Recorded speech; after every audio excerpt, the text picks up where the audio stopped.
Hello সবাই কেমন আছো? আশা করি সবাই তোমরা খুব ভালো আছো, আমিও ভালো আছি। তো আজকে হলো ভালো আজকে নতুন একটা রেসিপি নিয়ে চলে এসেছি। আজকে হলো রান্না করবে হলো হাঁসের মাংস।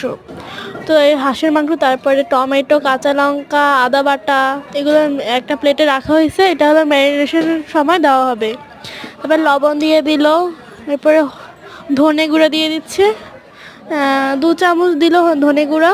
তারপরে লঙ্কার গুঁড়া তোমরা ঝাল যেমন খেতে চাও সেরকম দিতে পারো, আমরা 2 চামচই দিয়েছি। তারপরে হলুদ গুঁড়া তো পরিমাণ মতো দেবে তোমরা বুঝে। তারপর ওই যে যে জিরা, পেঁয়াজ, মরিচ, আদা বাটাটা ছিল ওটা দিয়ে দিল, তো একসাথে দিয়ে দিয়েছে। তারপর একটু ভালো করে মেখে তোমরা যত সময় রাখতে পারবে তত সময় মানে মাংসের ভিতরে একটা নরম হয়ে যাবে মাংসটা।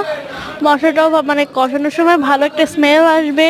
তোমরা তো সবাই রান্না জানো। তারপরে প্রেশার কুকারে করছে, তাহলে রান্না করতে সুবিধা হবে। তো প্রথমে তেজপাতা, তারপরে জিরা তেলের উপরে দিয়ে একটু হালকা ভেজে মাংসটা দিয়ে দিচ্ছে। মাঝখানে আলু দিয়েছে, ওটা স্কিপ হয়ে গেছে। তো মাংস দেওয়ার পরে একটু ভালো করে কষিয়ে নিচ্ছে। তারপরে জল দিয়ে দিল,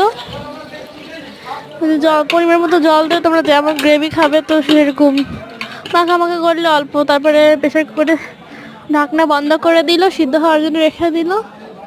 তারপরে এই যে রেডি।